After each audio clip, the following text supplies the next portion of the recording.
Hindi ako nag-resign, oy. At saka alam mo kasi pag sinabi mong nag-resign ka, parang may tinatakbuhan ka.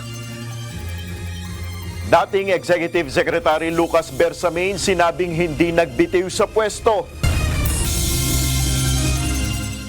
Mga alegasyon ni Saldico laban kina Pangulong Ferdinand Marcos Jr. at dating House Speaker Leyte 1st District Representative Martin Romualdez pinaiimbestigahan sa Kamara. Kasi halatang-halata ka na you're lawyering for Marcos That's not a good thing to do for a senator, lalo na if you are the chairman of the Blue Ribbon Committee. Senator Lacson, pinuna ng isang dating mambabatas dahil sa pagtatanggol kay PBBM sa issue ng budget insertion at kickbacks. Tapos Sir Sol, to be very clear, at this stage, kahit po wala pa yung sworn statement ni Saldico, you're looking into the names na he mentioned. Yes. I think that we have to look at those names. Pero, he has to come home and swear by the contents of his affidavit. Diba? Kasi, he's also being accused of a crime. Pagdawit ni Saldico kay PBBM at Martin Romualdez sa issue ng budget insertions at kickbacks, sisilipin na rin ang Office of the Ombudsman. We are evaluating everything because of the affidavit of Yusek Bernardo. So we're studying that. So we'll have a delay of maybe 10 days from last Friday. Hopefully we finish it. Referral at pagpapangalan sa 3 senador na umanay sangkot sa flood control scandal. Ipinagpaliban muna ng Independent Commission for Infrastructure.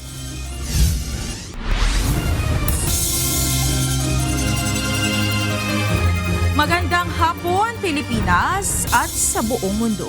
Tayo po ay sa bayang napapakinggan sa Radyo La Verdad 1350, ang UNTV Radio at una sa ating mga balita. Pinabulaanan ni dating Executive Secretary Lucas Bersamin na voluntaryo siyang nagbitiw sa pwesto. Ayon sa dating palace official, may nakausap lamang siya at sinabihan siya na kinakailangan na niyang umalis sa pwesto bilang Executive Secretary. Ito ang balita ni Nel Maribohok. Hindi ako nag-resign, oy. At saka alam mo kasi pag sinabi mong nag-resign ka, parang may tinatakbuhan ka. Nanindigan si dating Executive Secretary Lucas Bersamin na hindi siya nagbitiw sa pwesto. Ito ang kanyang binigyan diin kasunod ng anunsyo noong Lunes, November 17 ng Presidential Communications Office na voluntaryo siyang nagbitiw sa pwesto kasama si Budget Secretary Amena Pangandaman dahil sa delikadesa. Na magandang pakinggan yung for delikadesa, ganda. Daming pero hindi totoo yung nag-resign ako. So, itinutuwid ko lang yan. Sinasabi ko lang, inuulit ko na ang sulat na pinadala ko tungkol dito sa pagkapalit sa akin ay kahapon ko lang pinirmahan. Kahapon ay Martes, November 18. Yung announcement was made around 2 o'clock yata ng hapon ng Lunes, November 17. Ayon sa dating palace official, may tumawag sa kanya noong Lunes at sinabing kinakailangan niyang umalis sa pwesto.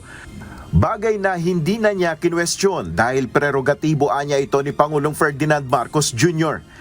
A close friend of mine, at least as far as I know, would be up in the morning, mga siguro before 12 o'clock, to tell me na I am to leave as Executive Secretary, exit na ako.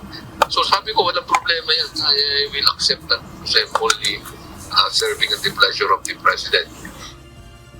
Nakausap paanya niya si Pangulong Marcos nito lamang gabi ng Lunes, ngunit hindi na niya idinetalye pa ang kanilang mga napag-usapan. Nilinaw ng dating Supreme Court Chief Justice na hindi niya minasama ang ginawang aksyon na ito ng PCO. Well, I felt bad somehow, no? But I am not going to waste time worrying about the nuance or the way they did it because maybe they were also under instruction or given the impression na mayroon akong resignation. I cannot blame them for that. Wala pang tugon ng PCO sa issue habang sinusulat ang balitang ito. Binigyan diin ng dating opisyal na wala siyang kinalaman sa insertions na umano'y iligal na ginawa sa 2025 budget. Kaugnay ito ng inihayag ni Senate President Pro Tempore Panfilo Lacson na batay sa impormasyong ibinigay ni dating DPWH Undersecretary Roberto Bernardo, nagpahiwatig umano si E.S. Bersamin ng kanyang kahandaan na asikasuhin ng 52 billion pesos mula sa 100 billion pesos na halaga ng mga insertion. Ako, yun ang problema ko malaki kasi hindi ko alam yung mga ganyan. Yung Office of the Executive Secretary does not have anything to do with insertions or budget. Our own budget, yun ang sinusubmit namin. Pero yung makikialam kami sa budget ng ibang agency, hindi namin ginagawa yan. Hindi namin kasalaman sa aming trabaho yan. Ukol naman sa kanyang grandnephew na si resigned Presidential Legislative Liaison Office Chief Undersecretary Adrian Bersamin na nadidiin rin sa issue. Ayon sa dating Chief Justice, nasubaybayan niya ang paglaki nito. So, I have been a part of his life since that time. Kasi bata pa yan. Ano na yan? Yung tinutulungan ko na yan at tinutulungan niya ako. Mabait na bata yan. Hindi yan yung you cannot expect him to do anything na hindi utugma sa nakakataas sa kanya. Ayon kay dating Executive Secretary Bersamin, sa halip na mga pasaring at kwento, mas mabuting iakyat na lamang sa korte ang mga paratang sa kanya. Kung meron bang mga tao na gusto akong i-implicate dyan, itigil nyo na yan, i-demanda nyo na lang ako para sagutin ko ng tama. Kasi right now, puro innuendo, puro mga pasaring. Hindi maganda yan. Chief Justice ako dati. Wala akong skandalo, bahid ng kalukuhan. Ngayon pa, na Executive Secretary ako, idadamay nyo ako sa ganyan, idadawit nyo ako. Patunayan nyo na lang yan kung meron kayong patunay. Nel Maribuhok, UNTV News and Rescue. Diyos ang aming sandigan, serbisyo publiko ang aming pinahalagahan. Pinaiimbestigahan sa Kamara ang mga alegasyon ng nagbitiw na kongresistang si Zaldico laban kina Pangulong Ferdinand Marcos Jr. at dating House Speaker late 1st District Representative Martin Romualdez. Partikular na ang umano'y kaugnayan ng mga ito sa 100 billion pesos na halaga ng mga proyektong siningit sa 2025 national budget. Ito ang balita ni Rosalie Cos. Hindi maaaring baliwalain ang mga seryosong aligasyon ng nagbitiw na si Ako Bicol Party List Representative na si Zaldico, dating House Appropriations Panel Chairperson. Partikular na ang umano'y direktiba sa kanya ni Pangulong Ferdinand Marcos Jr. na magsingit ng nasa 100 billion pesos na halaga ng mga proyekto sa 2025 national budget.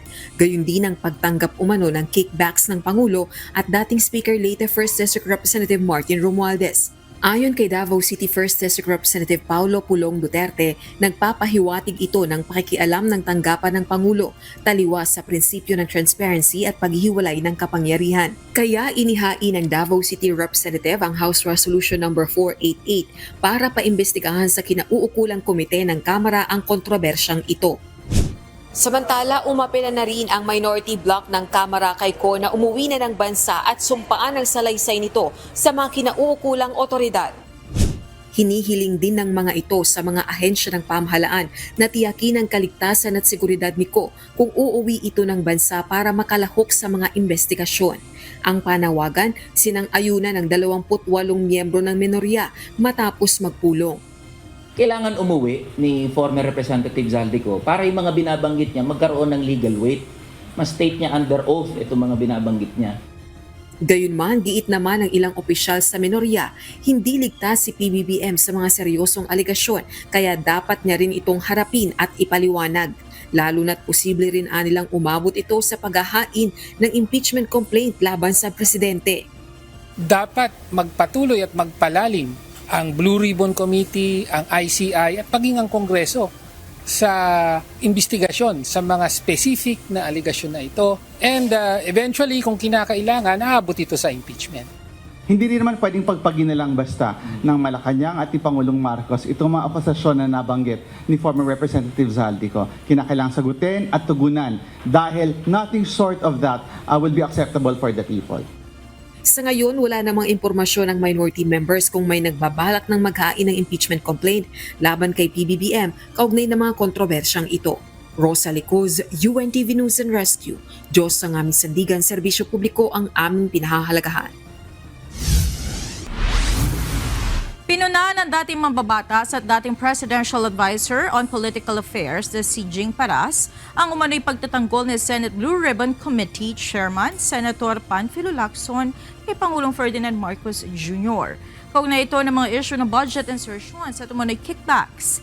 Pinag-aaralan na rin ng ilang kaalyado ng mga Duterte ang paghahain ng impeachment complaint laban sa Pangulo. Ito ang balita ni Ryan Lacalale. Kasi halatang-halata ka na you're lawyering for Marcos That's not a good thing to do for a senator, lalo na if you are the chairman of the Blue Ribbon Committee. Tila nagiging abogado at tagapagtanggol ni Pangulong Ferdinand Marcos Jr. si Senate Blue Ribbon Committee Chairman Senator Panfilo Lacson. Ito ang puna ng dating mambabatas at dating Presidential Advisor on Political Affairs na si Jacinto Jing Paras. Ayon kay Paras, unethical para sa chairman ng makapangyarihang Blue Ribbon Committee ang maglabas ng konklusyon kahit wala pang investigasyon kay Saldico. At tila inaabsuelto na nito ang Pangulo sa issue ng budget insertions. He admitted that there was insertion, pero it's not Marcos. Pero isn't it very unethical for the chairman of a Blue Ribbon Committee to prejudge the issue? Wala pa nga investigation kay Saldi, hindi pa nga napa-appear. He's already making a conclusion. Ganito rin umano ang ginawang paghusga ng senador sa salaysay ni Orly Gutesa na imbes na bigyan ng halaga ang sinumpaang salaysay ay ang kredibilidad ng tao ang pinuna nito. Hamon pa ni Paras, handa raw siyang makipagdebate kay Lacson hinggil sa issue. Umaasa siya na ititigil na ng senador ang pagiging bias. I'm not lawyering for Saldico. I want him to be persecuted. I want Saldico to be jailed. Bakit? Nakapagtaka nga. I've been saying all along na dapat bigyan na ng cancel mo na yung passport na. Sampahan na ng kaso. Malinaw anyang indikasyon na may nangyayaring mali sa administrasyon ang sunod-sunod na pagbibitiw sa pwesto ni na Executive Secretary Lucas Bersamin, Budget Secretary Amena Pangandaman at iba pang opisyal na nauugnay sa issue. Ayon pa sa kanya, mistulang ginawang sacrificial lamb ang naturang mga opisyal, kaya't nararapat lamang na maisama rin sila sa mga iimbestigahan. And in an agency, the agent represents the principal.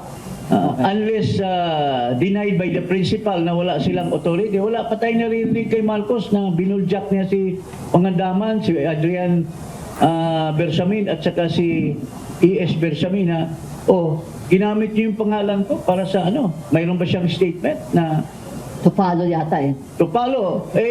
Dapat imbestigahan din yan si Pangandaman, si Bersamin at makuha din yung statement nila kung gaano katotoo yung sinasabi ni Saldico. Are they going to deny it or are they going to just keep quiet? Sa ngayon, hindi pa naglalabas ng sagot si Senator Lacson hinggil sa mga issue na ibinabato sa kanya ni Paras. Samantala, pinag-aaralan din ng grupo ni Paras ang posibleng pagsasampa ng impeachment case laban sa Pangulo.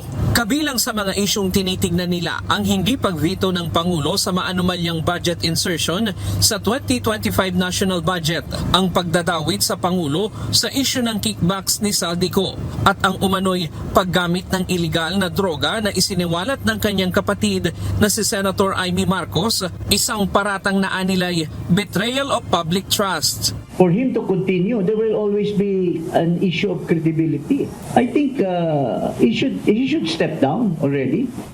Ayon naman kay Attorney Manuelito Luna, dating commissioner ng Presidential Anti-Corruption Commission, kapag hindi nalutas ang umano'y political crisis sa bansa, lalong mababaon sa hirap ang Pilipinas.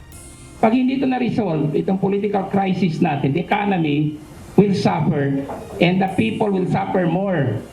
There is a crisis also of investor confidence. Hindi pwedeng paiwas-iwas lang. Hindi ito mariresolve. The protest will not also end. So, sino ang lugi dito at the end of the day, lahat tayo, the government and the people especially, Ryan Lacanlale, UNTV News and Rescue. Diyos ang aming sandigan, serbisyo publiko ang aming pinahahalagahan. May natatanggap na umanong mga impormasyon si Senator Amy Marcos mula sa ilang mga nagtatrabaho sa Malacanang, mga pulis at sundalo kaugnay ng issue sa droga na kanya umanong hinarap, tinanggap at gustong solusyonan para sa kanyang pamilya. Sa isang post, sinabi ng presidential sister, nabatid niyang hindi biro ang mga nalaman niyang impormasyon kaya tiniyak nito na poproteksyonan niya ang mga matatapang na naghatiid ng kanilang mga nalalaman.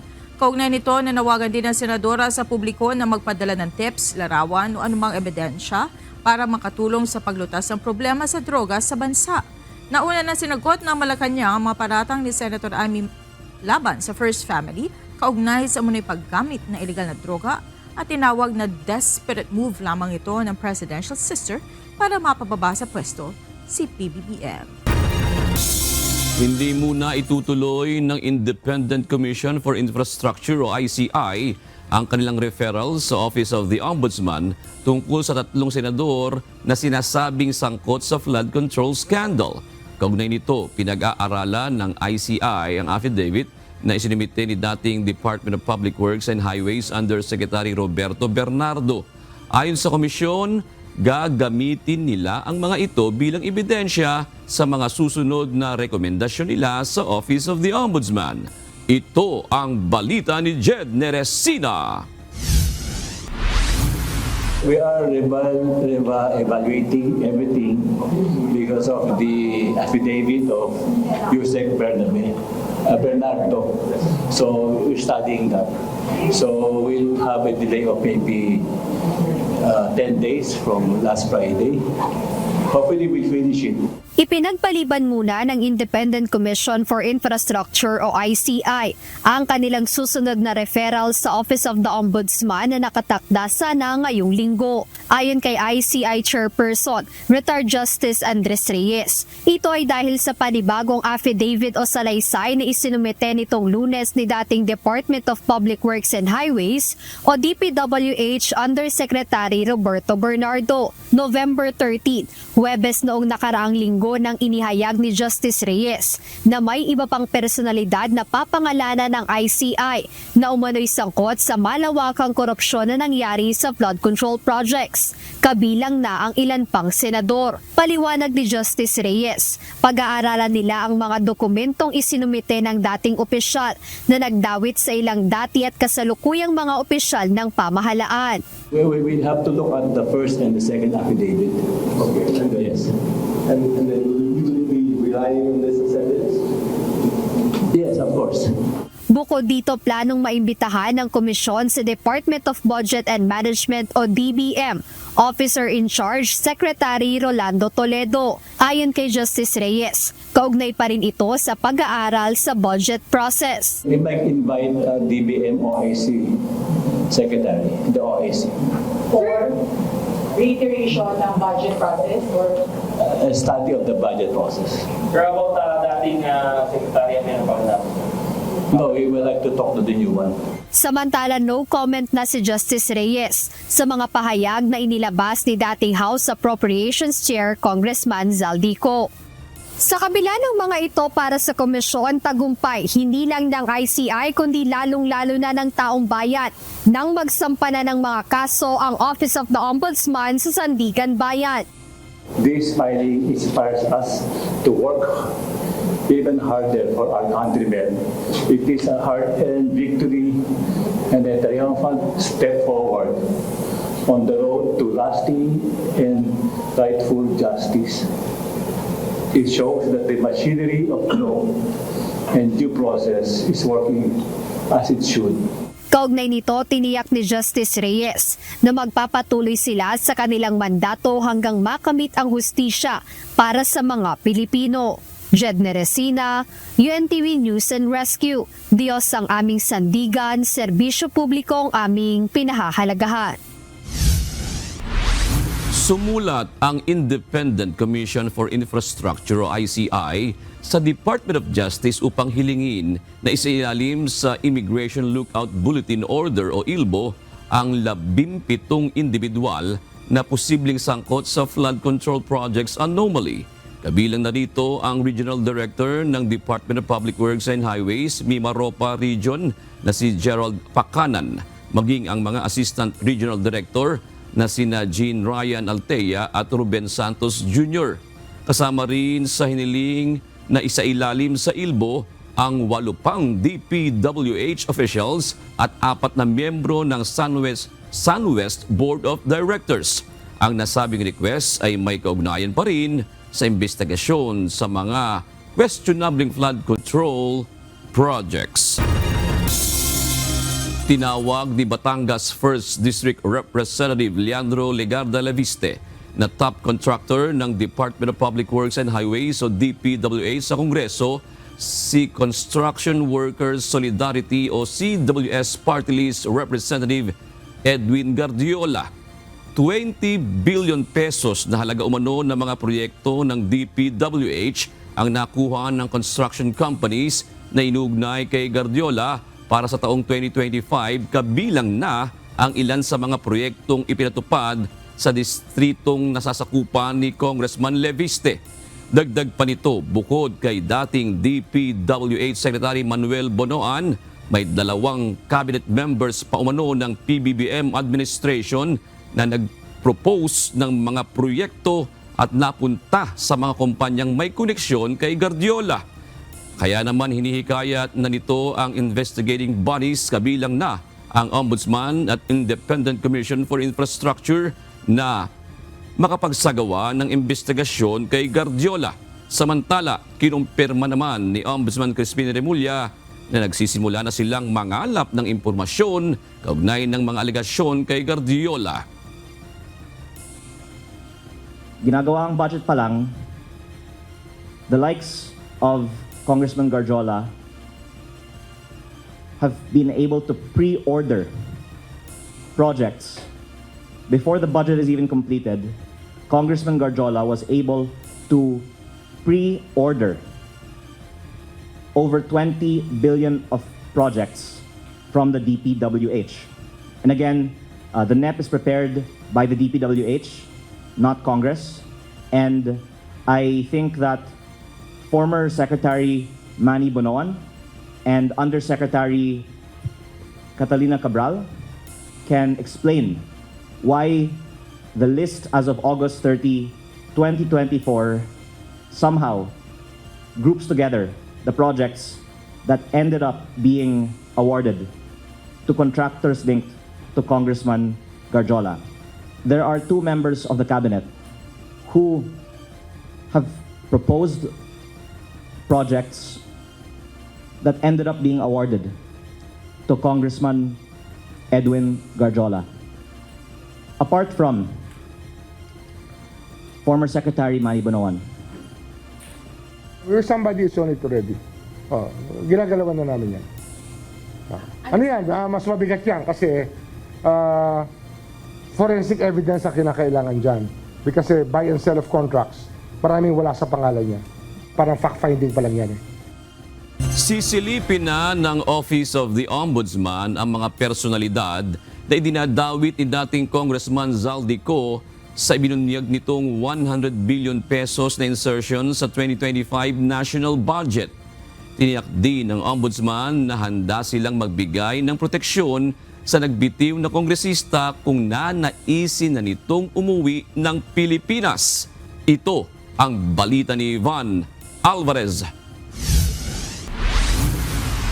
Going to be very clear, at this stage, kahit po wala pa yung sworn statement ni Nico, you're looking into the names na he mentioned? Yes. I think that we need to look at those names. Pero, he has to come home and swear the contents of his affidavit. Diba? Kasi, he's also being accused of a crime. Sisimulan ng Office of the Ombudsman na silipin ang mga individual na idinadawit niting ako Bicol Party List Representative Zaldico sa insertion 100 billion na halaga ng mga proyekto sa 2025 national budget. Kasama rito si Pangulong Ferdinand Marcos Jr., dating House Speaker Martin Romualdez, dating Budget Secretary Amena Pangandap at nagbitiw na Presidential Legislative Liaison Office Chief Undersecretary Adrian Bersamin. Ito ang mga individual na inaakusahan ni Ko na di umano'y mga nakinabang at nagsabwatan para maisingit sa BICAM ang 100 billion pesos na budget insertion. Ngunit para sa Ombudsman, mistulang illogical ang sinasabing insertion na ipinag-utos umano ng punong ehekutibo, lalo na at naihanda na nito ang budget bago pa maibaba sa Kongreso. Sa kabila nito, titingnan pa rin nila ang mga posibleng koneksyon dito ng Pangulo. Sir, so even the President will look in. Well, we have to look if it's possible na nangyari yun. It's something that we have to look at. Kasi logical flow lahat yan eh. It has to be believable in the first place. Ang pagsilip na ito gagawin na ng Office of the Ombudsman kahit wala pang naiisumiting sworn statement si Ko. Pero para kay Remulla, kailangan pa ring umuwi ng Pilipinas nang nagbitiw na mambabatas, lalo na at isa rin ito sa mga inirereklamo. Giit ni Remulla kung natatakot itong umuwi, titiyakin ng Office of the Ombudsman na mayroong proteksyong matatanggap si Ko mula sa kanila. Kung meron siya ibang kinatatakutan, sabihin niya. Pero tutulungan namin siya. We do not want anybody to be gone. Siyempre sa amin, ibibintang yan kung may nangyari. Di ba? Kanina pa ibibintang yan. Anya, kasama sa mga maaaring security na kaya nilang ibigay ay ang pagsundo sa kanya ng mga mapagkakatiwalaang individual, mag-arkila ng mga sasakyan na kanyang gagamitin, maging ang pagsusuot ng body cameras ng mga susundo sa kanya para masigurong hindi ito mapapahamak. Hindi rin naniniwala si Remulla na kaya napipigilang umuwi si Ko ay dahil sa takot. Kalokohan yun. Kalokohan yun. He can buy the best security needed. And we can give him protection. Kami pa gusto namin may mangyari kahit kanino. Ayaw namin mangyari yan. Pagtitiyak ni Remulla, hindi kailanman sila gagamit ng karahasan, kundi palaging igagalang ang karapatang pantao ng bawat isa. Evan Alvarez, UNTV News and Rescue. Diyos ang aming sandigan, serbisyo publiko ang aming pinahahalagahan. Muling dinipensahan ni Senador Rodante Marcoleta si dating Marine Technical Sergeant Orly Guteza. Kaugnay ito ng pagkakasangkot ni Guteza kay resigned Congressman Zaldico at dating House Speaker Martin Romualdez sa issue ng anomalya sa flood control projects.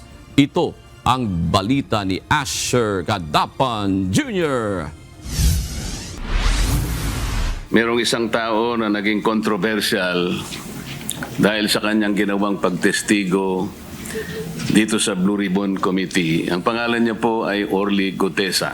Walang pakinabang at mapanganib para kay dating Marine Technical Sergeant Orly Guteza ang pagtestigo sa isinasagawang investigasyon ng Senate Blue Ribbon Committee. Ito ang binigyan diin ni Senador Rodante Marcoleta sa gitna ng anyay paninira kay Guteza matapos itong tumestigo laban sa ilang personalidad. Bunsod nito, kinuwestiyon ni Senador Marcoleta ang paninira kay Guteza, partikular na ang umano'y peking notaryo sa mga dokumento nito, pangunahin na ang kanyang inihayag sa Senado. Kabilang dito ang koneksyon sa flood control scam ni resigned ako Bicol Party List Representative Zaldico at late 1st District Congressman at dating House Speaker Martin Romualdez. Yung mga tao na ang paniwala nila ay hindi dapat pakinggan yung statement sapagkat obviously pinoproteksyonan nila yung mga pangalan na nabanggit doon, ay gumawa sila ng paraan para discredit yung mama, meaning Orly Guteza. Nagsimula po sila na hanapan ng butas yung nagnotaryo doon sa dokumento. Paliwanag ng mambabatas, moot and academic o wala ng praktikal na epekto ang notoryadong pahayag ni Guteza. Ito ay dahil sumumpa na rin naman anya ang dating security aide nang humarap siya sa pagdinig ng Blue Ribbon. Bukod dito, sinagot din anya ni Guteza ang lahat ng mga tanong sa kanya ng komite.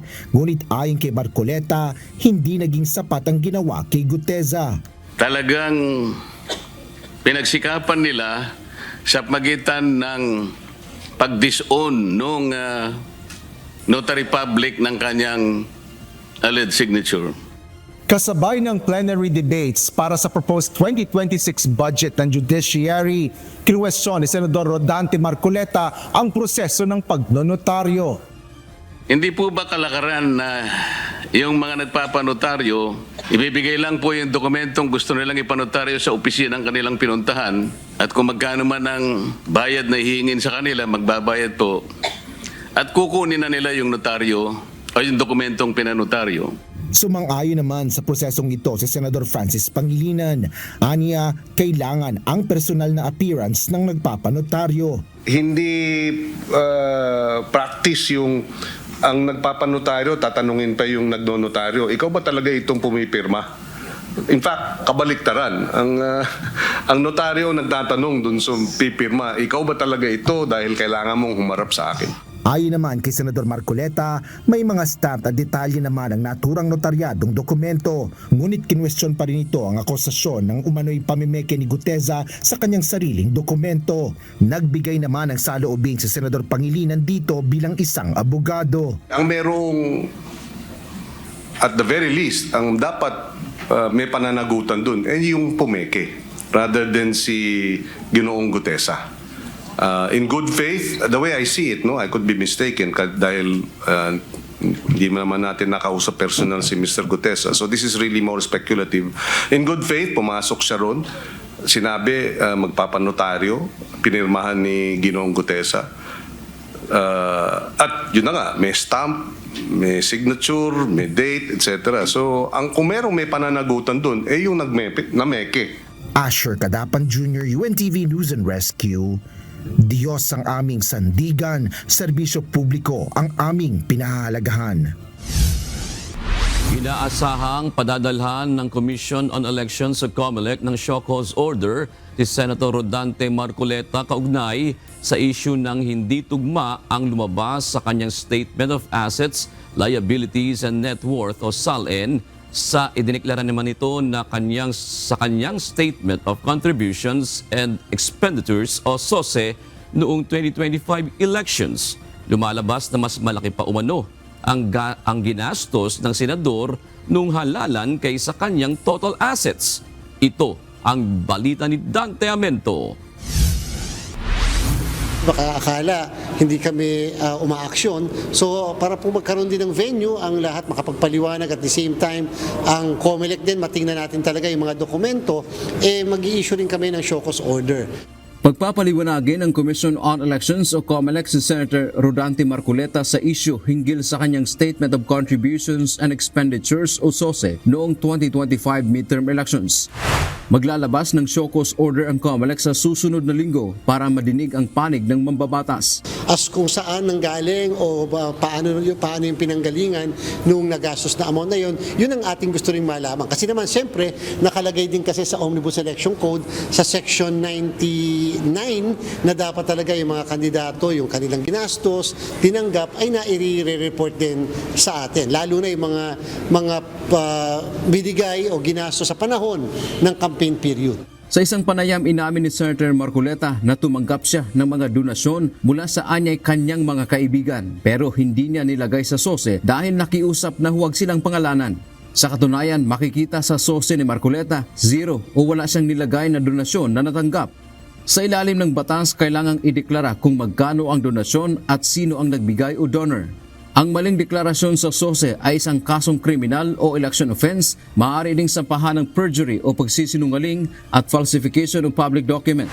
Kabilang din sa isyong lumalabas na mas malaki pa ang ginastos ng mambabatas noong nakaraang kampanya sa halaga na nasa kanyang Statement of Assets, Liabilities and Net Worth o SALN. Sa kanyang SOSE, umaabot sa 112 million pesos ang kabuuan niyang nagastos noong 2025 elections, ngunit sa kanyang SALN, nasa 80 million lamang ang kanyang assets at 51 million pesos ang net worth.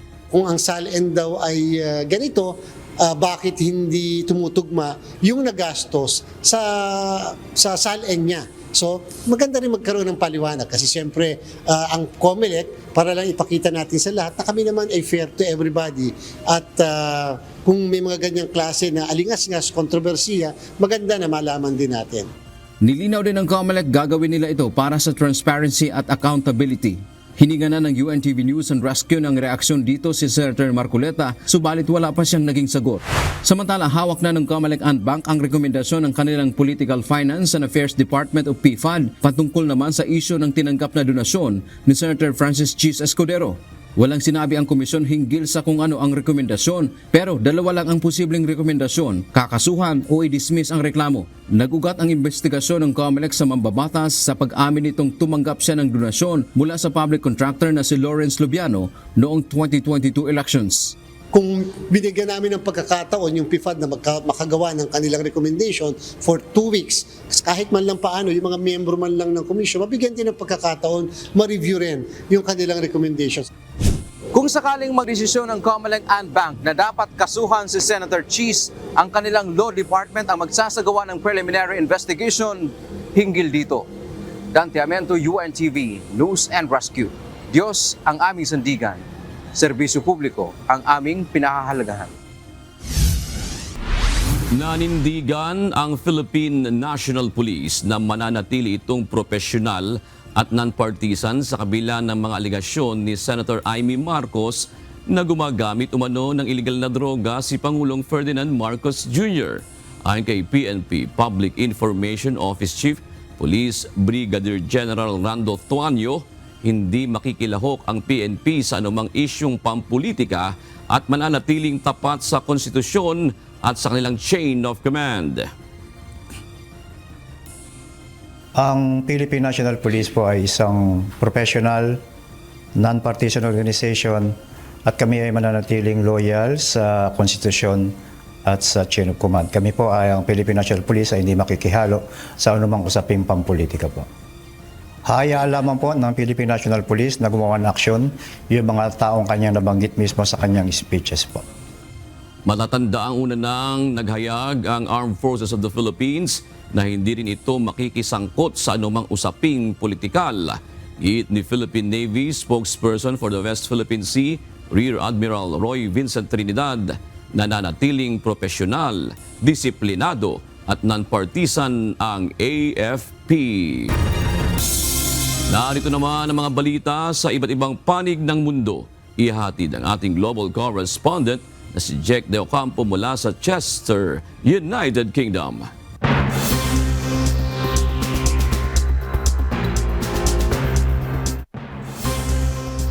Yes, June, magandang gabi naman sa inyo dyan sa Pilipinas. Mariing ipinagtanggol ni US President Donald Trump si Saudi Crown Prince Mohammed bin Salman sa pagtatanong ng media kaugnay sa pagkakasangkot nito sa pagpatay sa mamahayag na si Jamal Khashoggi sa Istanbul. Sa unang pagbisita ng prinsipe sa White House, makalipas ang 7 taon, binigyan diin ni Trump ang magandang relasyon ng Estados Unidos at Saudi Arabia at ang pagiging isa nito pagdating sa iba't ibang issue. Ito ang balita ni Sonny Cos. But he knew nothing about it, and we can leave it at that. You don't have to embarrass our guest by asking a question like that. Walang kinalaman ang prinsipe. Ito ang binigyang diin ni US President Donald Trump nang tanungin ng media kung may kaugnayan ba si Saudi Arabia Crown Prince Mohammed bin Salman sa pagpatay sa journalist na si Jamal Khashoggi sa Istanbul noong 2018. Ayon kay Trump, hindi dapat ipahiya ang Crown Prince sa publiko at nanindigang wala itong alam sa operasyon. Sa kabila ito ng assessment ng CIA na nagsasabing malaki ang posibilidad na ang prinsipe ang nag-utos ng assassination. Sa panig ng Crown Prince, bagamat hindi na niya direktang sinagot ang tanong, ay tiniyak niyang ginagawa ng Saudi Arabia ang lahat para hindi na maulit ang katulad na karahasan. Well, the journalists, it's really painful to hear anyone that been losing his life for no real purpose or nothing illegal way, and it's been painful for us in Saudi Arabia. We've did all the right steps of investigation, etc. in Saudi Arabia, and we've improved our system to be sure that nothing happened like that, and it's painful and it's a huge mistake, and we are doing our best that this doesn't happen again. Sa kabila ng kontrobersya, iginit ni Trump ang magandang ugnayan ng Estados Unidos at ng Saudi Arabia. We've been really good friends for a long period of time. We've always been on the same side of every issue. Sa pagdating ng prinsipe, sinalubong ito ng isang state-level ceremony na may military band, horse escort at flyover ng F-35 fighter jets. Sa Oval Office, tinalakay sa bilateral meeting ang mas malalaking investment commitments kabilang ang posibilidad na umabot sa $1 trillion ang puhunan ng Saudi Arabia sa Estados Unidos at pag-uusap tungkol sa Defense Pact at Civil Nuclear Cooperation. Nagpahiwatig din ang dalawang lider ng mas malalim pang kooperasyon, kabilang na ang pag-asa ni Trump na tuluyang sumali ang Saudi Arabia sa Abraham Accord, bagamat nanindigan ng Crown Prince na hindi ito mangyayari nang walang malinaw na usapan tungo sa two-state solution sa pagitan ng Israel at Palestine. Sanikos, UNTV News and Rescue, USA.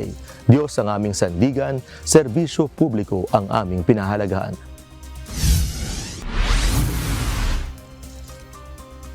Bumagsak ang bilang ng flight at tour bookings patungong Japan matapos maglabas ng travel alert ang Beijing kaugnay ng umano'y kontrobersyal na pahayag ni Japanese Prime Minister Sanae Takaichi tungkol sa Taiwan. Kinumpirma ng ilang Chinese airlines at travel agencies ang pagdami ng cancellations papuntang Japan at nagbigay ng libreng refund o rebooking sa mga pasahero. Nagabala rin ang Chinese Foreign Ministry na hindi ligtas para sa kanilang mamamayan ang magbiyahe sa Japan, dahilan upang magbago ng plano ang maraming turista, lalo na mga estudyante at pamilya. Inaasahang malaki ang pagiging epekto nito sa ekonomiya ng Japan na maaaring magresulta sa tinatayang 0.36% na pagbaba sa GDP o halos 2.2 trilyong yen na pagkalugi. Inaasahan na ang pagdagsa ng milyon-milyong biyahero sa Estados Unidos simula sa susunod na linggo bilang hudyat ng Thanksgiving na isa sa pinakamalaking US holiday. Sa taya ng American Automobile Association o AAA, aabot sa halos 82 million ang maglalakbay ng mahigit 50 miles simula November 25 hanggang December 1 na itinuturing record-breaking sa pinakamataong holiday travel sa US. Sa Southern California pa lang, tinatayang aabot na sa 6.78 million ang bibiyahe na 7% mas mataas kumpara noong 2019 bago ang pandemya. Nakakita ang mga eksperto ng pagdami ng mga biyahero tuwing holiday pagkatapos ng pandemic noong 2020, kung saan marami ang nalimitahan sa mga pagtitipon. Dahil dito, asahan na ang mabigat na trapiko sa Martes at Miyerkules bago ang holiday, gayon din sa Linggo dahil sa inaasahang pagbabalik ng mga nagbiyahe. Hindi na papayagan ng Roblox na makipag-chat ang mga bata sa matatanda na hindi nila kakilala gamit ang kanilang platform. Ito ang inanunsyo ng Roblox kasabay ng pagpapatupad ng mandatory age checks simula Disyembre sa ilang bansa at Enero sa buong mundo. Tugon ito ng platform sa mga batikos at kasalukuyan nitong kaso kaugnay ng child safety. Lalo na't malaking porsyento ng mahigit 80 milyong daily players nito ay kabataang edad 13 taong gulang pababa. Gagamit ang Roblox ng facial age estimation upang matukoy ang edad ng users at tiyaking makakapag-chat lamang sila sa kaparehong age group, maliban na lang kung idinagdag bilang trusted connection. Ayon sa kumpanya, layon ng bagong sistema na magbigay ng mas age-appropriate na karanasan at pigilan ang panganib ng pang-aabuso mula sa matatandang maaaring mang-target ng mas batang manlalaro. At yan ang mga balita mula sa iba't ibang panig ng mundo mula dito sa Chester, United Kingdom. Ako si Jack De Ocampo. Magandang gabi. Aabot sa halos 70 milyong pisong halaga ng hinihinalang shabu ang nakumpiska ng mga tauhan ng Philippine National Police Drug Enforcement Group o PDEG sa isinagawang bypass operation sa Cubao nitong Martes. Ang operasyon nauwi sa engkwentro kung saan 3 sa mga sospek ang napatay habang 1 pulis ang nasugatan. Ito ang balita ni Lea Ilagan. conduct po ng bypass operation sa 13th Avenue, corner Main Street na nagkaresulta ng pagkakapatay ng 3 suspect at pag-wounded ng ating isang personnel natin at saka isang confidential informant. Nanindigan ang Philippine National Police Drug Enforcement Group o PIDEG na lehitimo ang isinagawang operasyon nitong Martes sa isang lugar sa Cubao, Quezon City. Sa katunayan, ayon kay PIDEG spokesperson Police Lieutenant Marlon C., 3 buwan aniya nilang isinailalim sa surveillance ang grupo bago isinagawa ang buy-bust operation. Sinabi pa ni C., target ng PIDEG ang isang alias Dan na nasa listahan ng high-value target ng PIDEG. Si Dan ay tumatayo ding leader ng grupo na nagbebenta ng iligal na droga sa Metro Manila at kalapit lalawigan. Yung mga suspect po is nasa target list po siya, nasa TIP po sa intelligence packet po. Minanmanan po siya simula po ng August, ngayon po nag-prosper yung transaction. Kaya doon po, yung background po ng isang napatay na suspect is suspended security guard po siya. Ayun alias Jason po. Yung isang suspect po natin is may resemblance po ng pagkaka-aresto na noong 2017. Siya po yung leader ng si Limhoco Robbery Group po siya. Sa nasabing operasyon, 3 suspect ang napatay matapos na mauwi sa inkwentro ang buy-bust. Sinasabing nakatunog ang isa sa mga suspect na pulis ang kanilang katransaksyon, dahilan para bumunot at magpaputok ito ng baril. Isa sa mga napaslang ay nauna nang naaresto noong 2017 sa kasong robbery. Sugatan din ang isang pulis at maging ang isang confidential agent. Ang iniisip po nila, nakita na po nila yung pera, parang kukunin na lang, nakita nila yung pera, nag-gain na po sila ng kukunin na lang nila, kukunin din nila yung item na maano nila kasi mapapatay nila yung mga katransaksyon din po nila na pulis. Parang dalawa po makukuha nila yung illegal drugs, suspected illegal drugs at saka yung buy-bust money po. Sinabi ng PIDEG na 10 bloke ng hinihinalang shabu ang nakuha sa mga suspect na nagkakahalaga ng 68 million pesos. Bukod dito, na-recover din sa crime scene ang 2 caliber pistol at isang revolver. Sa kabila nito, nilinaw ni PNP Public Information Office Chief Police Brigadier General Randolph Tuanyo na nananatiling bloodless ang kampanya ng pamahalaan laban sa iligal na droga. Nananatili po tayo na bloodless ang ating pong operations and drugs.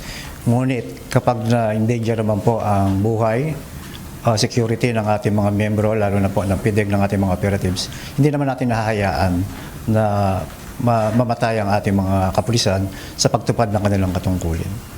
Leia Ilagan, UNTV News and Rescue. Diyos ang aming sandigan, serbisyo publiko ang aming pinahahalagahan. Hindi namatay sa bugbog ang actress model na si Gina Lima na unang natagpo ang walang buhay sa condo unit ng kanyang ex-boyfriend sa Quezon City. Ayon kay Quezon City Police District o QCPD spokesperson Major Jennifer Ganaban, batay sa autopsy report ng Regional Forensic Unit, ang mga pasasahita ni Lima ay non-fatal o hindi nakamamatay. Ayon sa postmortem findings, may congested at edematous lungs at heart congestion din ang biktima.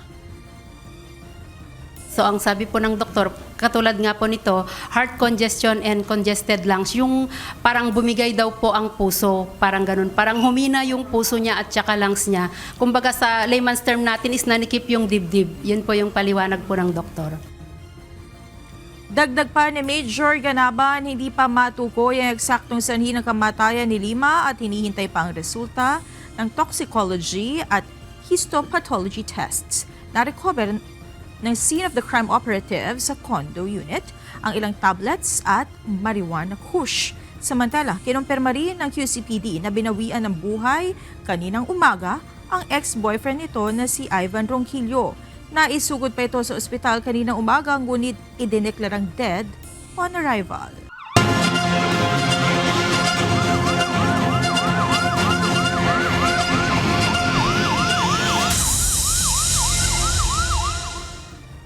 Humingi ng tulong sa UNTV News and Rescue ang isang dialysis patient mula sa La Union. Nakiusap ito na maibiyahe siya sa Pampanga para sa kanyang scheduled check-up at dialysis. Ito ang balita ni Emma Ruth Go. Break po din. Team Bingkit po. Advice po sana kami ng Laguin for travel. From Baguio, kukunin po namin yung patient kung sa Guo, dadalhin po namin doon sa Palit. Nakatanggap ng tawag ang UNTV News and Rescue Team mula sa isang babae na humihingi ng tulong para mailipat ang asawa nito mula sa kanilang bahay sa La Union papunta sa Apalit, Pampanga. Isang dialysis patient ang lalaki at na-diagnose na may pulmonary congestion secondary to chronic kidney disease stage 5 at nakaschedule na ang check-up at dialysis. Agad naman itong pinuntahan ng rescue team sa kanilang bahay. Ayon sa pasyente, masakit na at namamanhid ang kanyang mga paa. Hindi na rin aniya niya kayang maglakad at nahihirapang kumilos kaya isinakay na ang pasyente sa wheelchair. Agad na sinuri ng grupo ang pasyente, kinunan ng mga vital signs at isinakay sa UNTV News and Rescue Ambulance upang agad nang maibiyahe. Sakit niya from 1 to 10 pinakamasakit. Right. 3 lang po. 3 to 4. Habang nasa biyahe ay patuloy ang pag-assess ng team sa kalagayan ng pasyente upang masiguro ang kanyang kalagayan. Sabi lang po kayo pagkano ha? 2 years or 8. Kakaramdam po kayo ng hilo, mapa, kahirapan huminga. Sabihin nyo lang po. At matapos ang halos 5 oras na biyahe ay nakarating na ang mag-asawa sa Apalit, Pampanga.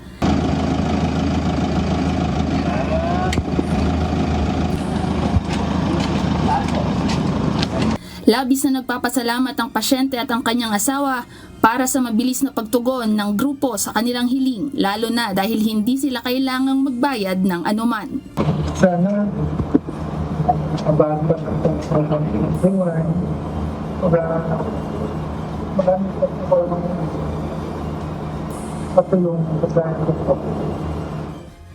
Sa mga nangangailangan ng agarang tulong, makipag-ugnayan po sa UNTV News and Rescue Hotline 8911-UNTV o 8911-8688. Emma Ruth Go, UNTV News and Rescue. Diyos ang aming sandigan, serbisyo publiko ang aming pinahahalagahan.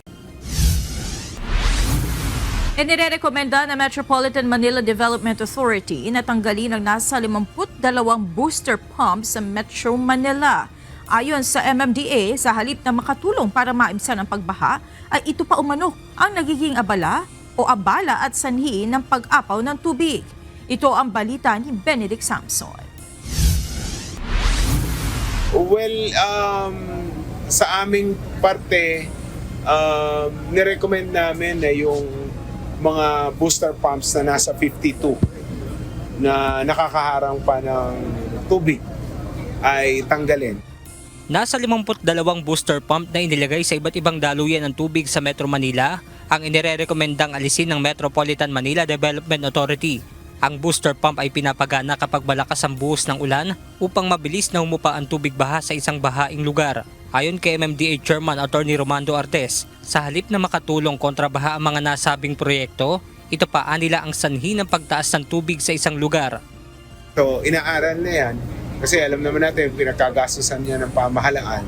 Hindi ganon kadali yung paggigiba niyan. Although sa aming ang pag-discussions with the President at kay Sec. Vince Dizon, nagkasundo din ng mga Metro Manila mayors na yung mga ganitong structure na nagkokos pa ng masama dahil nagpapalala ng baha ay i-declare namin na nuisance para po pwedeng tanggalin kaagad. But again, subject yan sa COA rules and sa accountability ng mga gumawa ng mali. Dagdag pa ng MMDA Chairman, natapos na ang Commission on Audit o COA sa isinasagawa nitong auditing sa mga nasabing istruktura. So, I understand na ang COA ay meron na ring findings sa kanilang report na isinabit na rin po sa mga appropriate authorities. So, hintayin na lang po natin pero tapos na po yung fact-finding. Insofar as NCR, I'm speaking about NCR kasi dito naman mas madali pong i-audit. Samantala, tuloy-tuloy naman ang MMDA sa mga isinasagawang bayanihan sa Estero. Kanina, magkatuwang na nagsagawa ng paglilinis sa Buhangin Creek sa Barangay Plainview ang MMDA at lokal na pamahalaan. Ayon kay Mandaluyong City Mayor Carmelita Menchie Abalos, malaking tulong kung makakapagsagawa ng dredging sa naturang creek. Kung mapapansin niyo, sa totoo lang malinis naman yung aming mga creek, walang basura, pero yun lang masyado nang mababaw, kaya sabi nga namin malaking tulong tong gagawin na i-dredge yung ating mga creek. And at the same time, yung mga informal settler naman, actually may plano na ang city. Ayon sa MMDA, umaabot sa 1 hanggang 2 buwan ang itinatagal nila sa paglilinis ng isang daluyan ng tubig, lalo na kung maliit at makipot ito tulad nitong Buhangin Creek sa Barangay Plainview, Mandaluyong City. So, nakita niyo yung situation ng waterway makipot, medyo nahihirapan tayo, so magpapadala tayo ng mas maliit na equipment, yung ating amphibious na backhoe para mas mabilis. Medyo mahaba-haba rin itong particular creek na ito at kailangan din alisin yung mga obstructions. Ayon pa kay Chairman Artes, simula nang isinagawa ang bayanihan sa Estero, umabot na sa 31 daluyan ng tubig sa Metro Manila ang nalinis ng MMDA. Benedict Samson, UNTV News and Rescue. Diyos ang aming sandigan, serbisyo publiko ang aming pinahahalagahan. Malaki ang naging pagtaas sa presyo ng mga locally produced na gulay na namomonitor ngayon sa mga pamilihan. Partikular na ang sibuyas na halos mahigit 100 piso ang itinaas ng presyo. Paliwanag naman ng mga retailer, bunso dito ng kakulangan ng supply sa merkado. Ito ang balita ni Mia Alonzo. Nabigla ako sa sobrang mahal. Hindi ko akalain na ganun na yung presyo niyan. Doble na ang itinaas sa presyo ngayon ng mga pangunahing gulay sa ilang pamilihan sa Metro Manila. Si Aling Rosemary na mamimili sa Kamuning Public Market, ikinabigla ang pagtaas sa presyo nito. Ang 1,000 piso niya halos barya na lang natira kapalit ng ilang pirasong gulay. Talong, okra, pipino, kamatis, sayote, yun lang. Yung 4 pieces na talong, 120 na. So kawawa talaga yung mga walang hanap buhay tapos maraming anak. Karamihan sa nagtaas ng presyo ay mga locally produced na mga gulay gaya ng okra, kangkong, kamatis, talong, ampalaya, pechay Tagalog, lalo na sa lokal na sibuyas. Kaya naman hindi mapigilan ng mga mamimili na umaray sa nakikitang presyo nito. Depensa naman ng mga retailer dahil sa nagdaang kalamidad, tumaas na rin nila ang presyo ng kanilang puhunan kaya para huwag malugi, walaan na silang magagawa kundi magpatong ng kaunti para kumita. Samantala, malaki rin ang itinaas ng presyo ng lokal at imported na sibuyas. Mula sa dating 60 hanggang 70 pesos per kilo ng imported na sibuyas, ngayon na nasa 160 na ang per kilo nito. Habang ang dating 150 hanggang 160 pesos na per kilo sa lokal na sibuyas, ngayon ay mabibili na sa 260 hanggang 280 pesos ang kada kilo. Kapansin-pansin na rin na halos karamihan sa supply na nasa merkado ay imported at ang mga natitirang stocks na lamang ngayon ang nakikitang ibinebenta. Siyempre, mga supply ma'am, nawala, nabaha. Yun po, kaya yun siguro ang dahilan. Kaya sobrang taas ng mga bilihin ngayon. Yun na nga ma'am kaya ang hirap din. Lumalaban sa negosyo. Ayon pa kay Karen, retailer ng gulay, isa ring malaking suliranin ang pag-iimbak ng imported na sibuyas dahil mabilis itong nasisira. Di tulad ng lokal na mas matibay at mas nagtatagal kahit hindi agad mabili o kaya naman ay maimbak ng ilang linggo. Kaya naman ramdam din nila ang tumal ng benta. Siyempre ma'am, lalo pa yung mga walang hanap buhay na mga lang kagaya namin. Nahirapan sila, lalo din kami na mag-adjust ng mga presyo. Kanya-kanyang diskarte na lang kung paano ka kumita. Dahil sa kangkong, 150. Paano mo hahatiin yun? Kaya diskartehan na lang ma'am. Inaasahan naman ang magiging tugon dito at hakbang ng Department of Agriculture, bunsod ng suliranin sa presyo at supply ng pangunahing produktong pang-agrikultura sa isasagawang press briefing bukas. Mia Alonzo, UNTV News and Rescue, Diyos ang aming sandigan, serbisyo publiko ang aming pinahahalagahan. Nabawasan ng halos 50% ang bilang ng mga manufacturer ng paputok sa Bukawi, Bulacan ngayong 2025. Kasabay nito, bumaba rin ang bilang ng supply ng local firecrackers dahil sa pananalasa ng nagdaang mga bagyo. Ito ang balita ni Nestor Torres.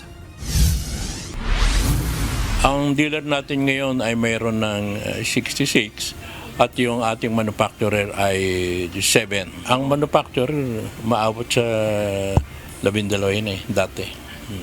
Ang problema nito kasi yung mga lugar na halos hindi na sila akma doon sa distansya. Kung susundin natin yung isinasaad ng batas, yung RA 7183, yung mga distansya na dapat ay ganon sa paggawa ng paputok.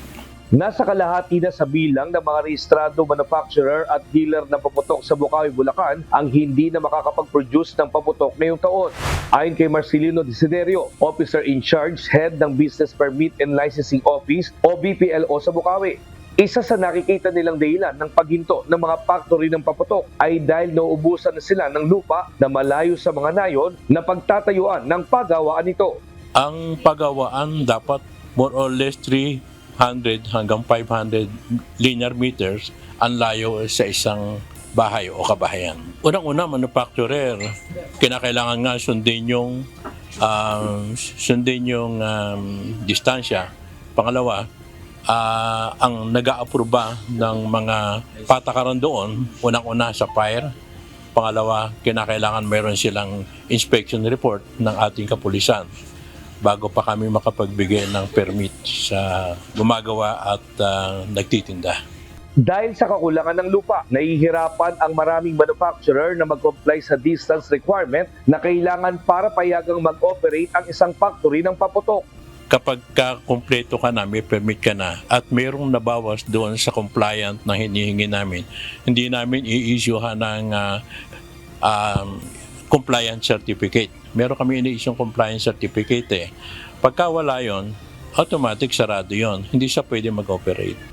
Bukod sa pagsasara ng maraming mga manufacturer ng paputok dahil sa kakulangan ng lupa, pinoproblema rin ng mga dealer ang kaunting supply ng mga paputok.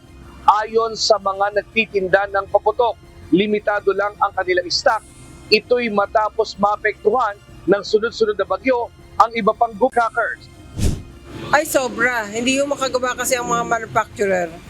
Hindi yung sila makatayo ng mga lupa, chemicals, hindi sila makagawa. Kaya 4 na buwan na ho yata itong ulan na ito, hindi yung talaga makagawa. Kawawa din ang mga manggagawa. Dahil sa kakulangan ng supply, tumaas na ang presyo ng mga lokal na paputok. Naapektuhan po talaga. Lahat po ng kagaya ng Critis, mga 5-star, Sawa, tapos po, nagdoble ang presyo. Samantala, may plano naman ang Business Permit and Licensing Office o BPLO Bukawi na magsagawa ng surprise inspection sa mga tindahan ng paputok kasama ang Bukawi PNP at Bureau of Fire Protection para maging ligtas sa anumang uri ng pahamak sa tindahan ng paputok. Nestor Torres, UNTV News and Rescue. Diyos ang aming sandigan, serbisyo publiko ang aming pinahahalagahan.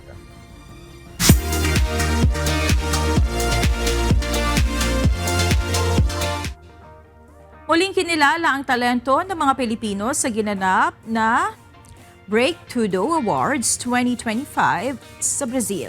Nakapag-uwi ng parangal ang nation's P-pop girl group na BINI bilang International Female Group at International Collaboration of the Year para sa kanta nilang Blink Twice kasama si Belinda.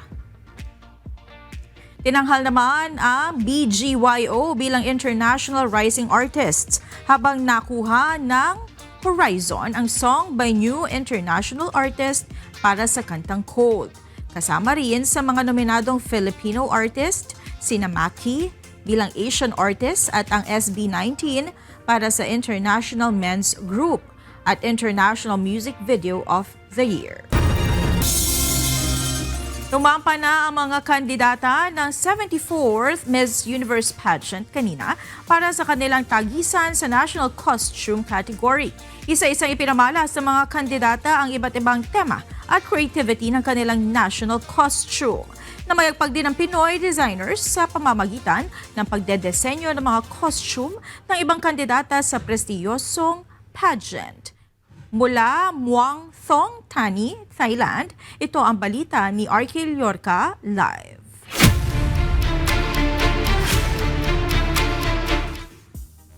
RK, ano na ang latest dyan sa 2025 Miss Universe pageant at kumusta ang naging performance ni Miss Universe Philippines at Tisa Manalo? Yes, Monica, good evening. Isa-isang ipinamalas ng mga kandidata ang iba't ibang tema at creativity ng kanilang national costume. Ang pambato ng Pilipinas na si Atisa Manalo inirampa ang Festival Queen look para sa pambansang costume na obra ng sikat na fashion designer na si Mac Tumang. Ayon kay Atisa, sumisimbolo ang kanyang national costume ng beauty, grace at cultural pride ng mga Pilipino. Ang kanyang costume ay inspired sa traje de mestiza, suot ang kamisa at saya. Ito ay hangos sa imahe ni Maria Clara na simbolo ng isang tunay na Pilipina na mabait, mainhin at marangal.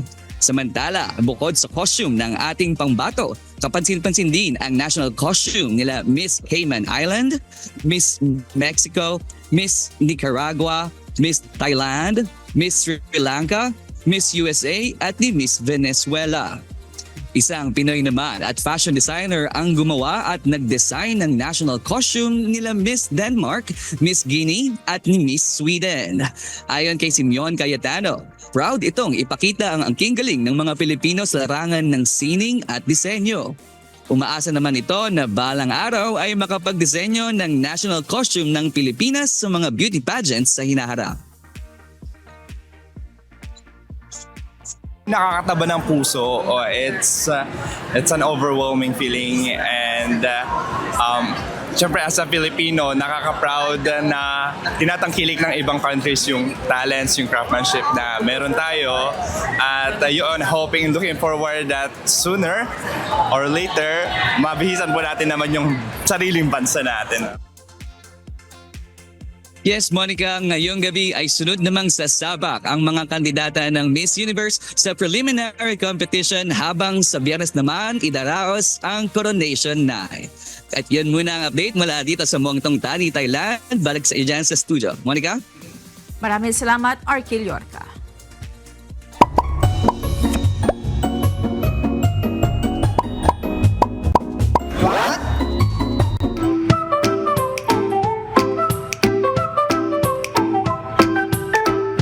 Dagdag kaalaman po, alam niyo po ba na ang paglilinis ng bahay pwedeng maging kasing sama ng paninigarilyo?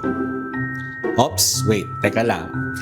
Ayon po sa isang pag-aaral na ginawa, katumbas po ng 20 sticks ng sigarilyo kada araw, ang katumbas ng paglilinis ng bahay kapag ikaw ay gumagamit ng spray cleaner. Hindi natin alam yung pag-spray ng gamit natin araw-araw unti-unting sumisira sa baga. Ayon sa University of Bergen sa Norway, 6,000 plus na katao ang sinundan nila sa loob ng 20 taon. At ito ang nakita nila. Yung mga palagi naglilinis gamit ang spray cleaners, yung mga nagtatrabaho bilang cleaners, nagkaroon ng malalang pagbaba ng lung function, katulad ng heavy smokers. Bakit? Kasi ang mga cleaning sprays mayroong VOCs o volatile organic compounds, may ammonia, at mayroong bleach at chlorine compounds. Kapag nasinghot mo, naiirita ang airways, nagkakaroon ng microinflammation at over time lumiliit ang capacity ng baga. Parang maliit na sulog na paulit-ulit hanggang magkaproblema ka sa paghinga. Kaya kung nagtataka ka kung bakit parang ang bilis kong hingalin kahit bata pa ako? Bakit umiikot agad ang ulo ko pag naglilinis? Bakit si mama laging sumasakit ang dibdib pag naglilinis ng CR? Minsan, hindi kulang sa vitamins. Sobra sa chemical fumes. Pero ang good news, hindi mo kailangan tumigil maglinis. Gawin mo lang itong mas safe. Gumamit ng microfiber, mas effective sa dumi. Subukan mo ang suka plus baking soda, lalo na sa CR at kitchen. Iwasan ng aerosol sprays. Buksan ang bintana habang naglilinis at gumamit ng gloves at mask kung kailangan. Simple changes, mas healthy ang baga. Kaya po, hindi naman talaga masama maglinis ng bahay. Pero ang masama, kung kada paglilinis mo ng bahay ay unti-unti namang sinisira ang ating mga baga. Sana po may natutuhan kayo at laging tatandaan, mapalad po ang tao na nakakasumpo ng karunungan at ang tao na nagtatamo ng kaunawaan.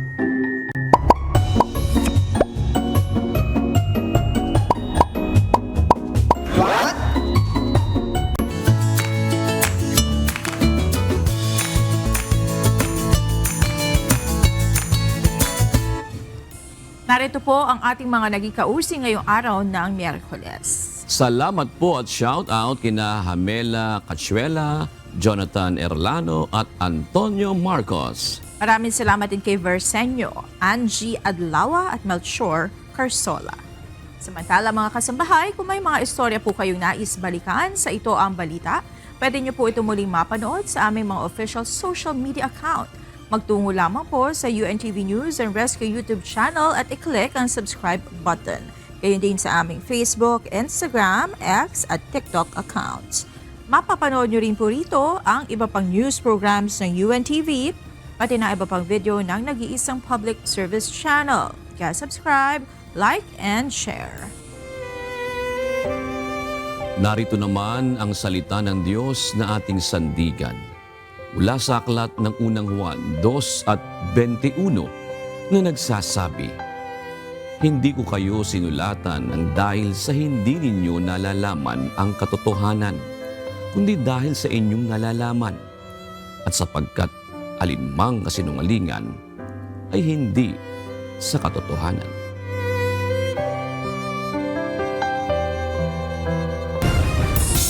At yan ang naging kabuuan ng ating balitaan ngayong gabi. Aming inilahad ng buong katapatan kung paano namin nasaksihan. Kayo po'y makapagtitiwala na ang aming nakita at narinig ang aming ibinabalita. At dito po sa UNTV, Diyos ang aming sandigan, serbisyo publiko ang aming pinahahalagahan. Magandang gabi po.